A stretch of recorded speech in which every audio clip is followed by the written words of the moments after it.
ಮೆರವಣಿಗೆಯವರುಗಳ ಆಶೀರ್ವಾದದೊಂದಿಗೆ ಇವತ್ತು 11 ಗಂಟೆ ಸರಿಯಾಗಿ ನಾಮಪತ್ರನ ಸಲ್ಲಿಸಿದ್ದೀನಿ. ಈಗ ತಾನು ನಾಮಪತ್ರ ಸಲ್ಲಿಸಿ ಮುಗಿಸಿ ಬಂದಿದ್ದೀನಿ. ಅದೇ ರೀತಿ ಶಕ್ತಿ ದೇವತೆ ತಾಯಿ ದುರ್ಗಾಂಬಿಕಾ ದೇವಸ್ಥಾನದಿಂದ ಮೆರವಣಿಗೆ ಬಂದು ನಮ್ಮ ರಾಜ್ಯದ ಮುಖಂಡರಾಗಿರ್ತಕ್ಕಂಥ ಯಡಿಯೂರಪ್ಪನವರು, ಸಿ ಟಿ ರವಿಯವರು, ಶ್ರೀರಾಮುಲವರು, ಜಿ ಎಂ ಸಿದ್ದೇಶಣ್ಣವರು, ಬಿ ಪಿ ಹರೀಶ್ ಅವರು, ರೇಣುಕಾಚಾರ್ಯರು ಮತ್ತು ಇನ್ನಿತರ ಎಲ್ಲ ಶಾಸಕರು, ಸಂಸದರು, ಮಾಜಿ ಸಚಿವರು ಎಲ್ಲರೂ ಕೂಡ ಆಗಮಿಸಿದ್ದಾರೆ. ಬೃಹತ್ ಮೆರವಣಿಗೆಯೊಂದಿಗೆ ಯಡಿಯೂರಪ್ಪನ ಜೊತೆಗೆ ಮತ್ತೊಂದು ಸೆಟ್ ನಾಮಪತ್ರವನ್ನು ಸಲ್ಲಿಸಲಿದ್ದೇನೆ. ರಾಜ್ಯ ನಾಯಕರು ಯಾರು ಬರ್ತಾರೆ ಸರ್? ಯಡಿಯೂರಪ್ಪನವರು ಬರ್ತಾರೆ, ಸಿ ಟಿ ರವಿಯವರು ಬರ್ತಾರೆ, ರಾಮುಲು ಬರ್ತಾರೆ, ಶಿವನಗೌಡ ನಾಯಕ್ ಬರ್ತಾರೆ, ಜಿಲ್ಲೆಯಿಂದ ಸಿದ್ದೇಶಣ್ಣವರು ಇದ್ದಾರೆ, ಹರೀಶ್ ಅಣ್ಣವರು ಇದ್ದಾರೆ, ರವೀಂದ್ರನಾಥ್ ಅವರು ಇದ್ದಾರೆ, ಹಾಗೂ ರೇಣುಕಾಚಾರ್ಯ ಇದ್ದಾರೆ. ಮೆರವಣಿಗೆ ಎಲ್ಲಿಂದ ಸ್ಟಾರ್ಟ್ ಆಗುತ್ತೆ? ಮೆರವಣಿಗೆ ದುರ್ಗಾಂಬಿಕಾ ದೇವಸ್ಥಾನದಿಂದ ಪ್ರಾರಂಭವಾಗಿ ಮಂಡಿಪೇಟೆ, ಚೌಕಿಪೇಟೆಯಿಂದ ಬಂದು ಇಲ್ಲಿ ವಸಂತ ಟಾಕೀಸ್, ಕಾಯಿಪೇಟೆ, ಬಸವೇಶ್ವರ ದೇವಸ್ಥಾನದ ಮುಂದಾಸಿ ಮಹಾನಗರ ಪಾಲಿಕೆ ತಲುಪ್ತೀವಿ. ಎಲ್ಲೊಂದು ಕಡೆಗೆ ಮುಸ್ಲಿಂ ಮುಖಂಡರು ಕೂಡ ಬಂದ್ಬಿಟ್ಟು ಬಿಜೆಪಿ ಸೇರ್ಪಡೆ ಆಗ್ತದೆ. ಯಾವ ರೀತಿ ಪ್ಲಸ್ ಪಾಯಿಂಟ್ ಆಗ್ಬೋದು? ಭಾರತೀಯ ಜನತಾ ಪಾರ್ಟಿ ಯಾರು ಬಂದರೂ ಬೇಡ ಅನ್ನಲ್ಲ, ಪಕ್ಷ ಒಂದು ಸಿದ್ಧಾಂತವನ್ನು ಒಪ್ಪಿ ಬಂದವ್ರಿಗೆ ಯಾವತ್ತೂ ಕೂಡ ಬೇಡ ಅನ್ನಲ್ಲ. ನಮ್ಮ ಪಕ್ಷ ನಮ್ಮ ಜೊತೆಗೆ ಕೈಗೆ ಶಕ್ತಿ ಕೊಟ್ಟು ನನ್ನ ಜೊತೆಗೆ ಸೇರಿ ಕೆಲಸ ಮಾಡ್ತಾರೆ ನಮ್ಮ ಪಕ್ಷ ಜೊತೆಗೆ ಅಂತ ಹೇಳಿದ್ರೆ ಮುಕ್ತ ಆಹ್ವಾನವನ್ನು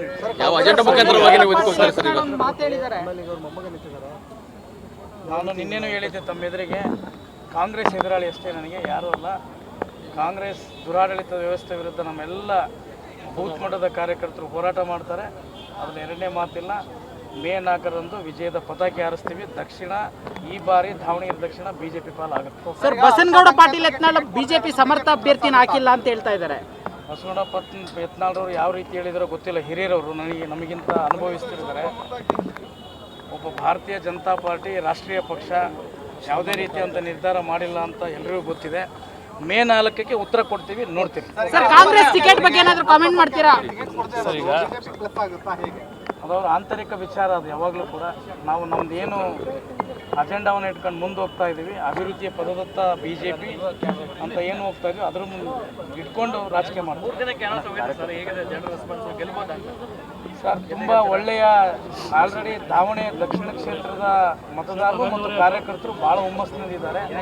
ಅವರೆಲ್ಲರೂ ಕೂಡ ಇವತ್ತು ನಿರ್ಧಾರ ಮಾಡಿದ್ದಾರೆ, ಕಾಂಗ್ರೆಸ್ಸನ್ನು ಕಿತ್ತೊಗೆಯಬೇಕು, ಭಾರತೀಯ ಜನತಾ ಪಾರ್ಟಿಯನ್ನು ತರಬೇಕು ಅಂತ ಹೇಳಿ.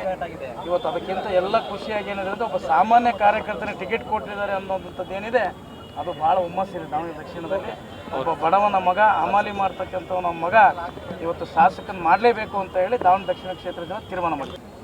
ನಾನು ನಿನ್ನೆನೂ ಹೇಳಿದ್ದೆ ತಮ್ಮ ಎದುರಿಗೆ, ಕಾಂಗ್ರೆಸ್ ಎದುರಾಳಿ ಅಷ್ಟೇ, ನನಗೆ ಯಾರೂ ಅಲ್ಲ. ಕಾಂಗ್ರೆಸ್ ದುರಾಡಳಿತ ವ್ಯವಸ್ಥೆ ವಿರುದ್ಧ ನಮ್ಮೆಲ್ಲ ಬೂತ್ ಮಟ್ಟದ ಕಾರ್ಯಕರ್ತರು ಹೋರಾಟ ಮಾಡ್ತಾರೆ. ಅದರಲ್ಲಿ ಎರಡನೇ ಮಾತಿಲ್ಲ.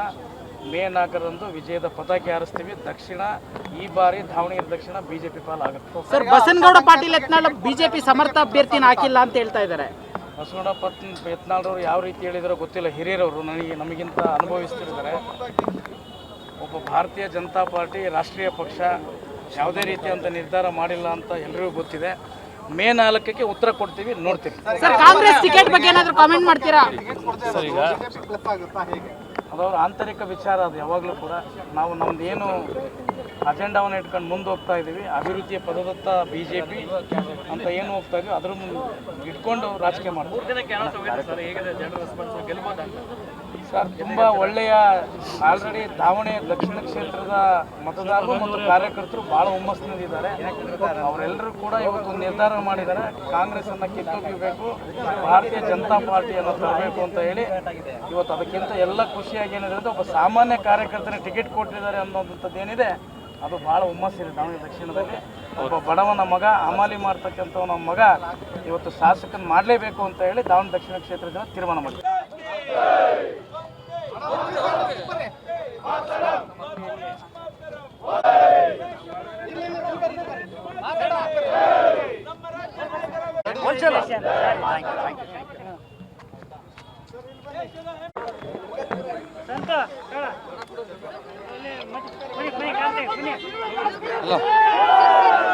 ಹಲೋ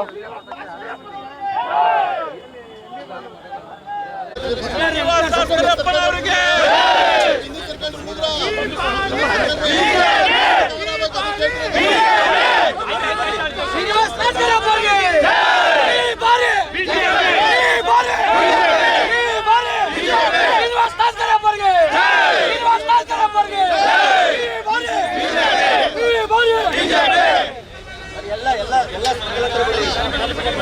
ಎಲ್ಲ ದುರ್ಗಮ್ಮನ ದೇವಸ್ಥಾನ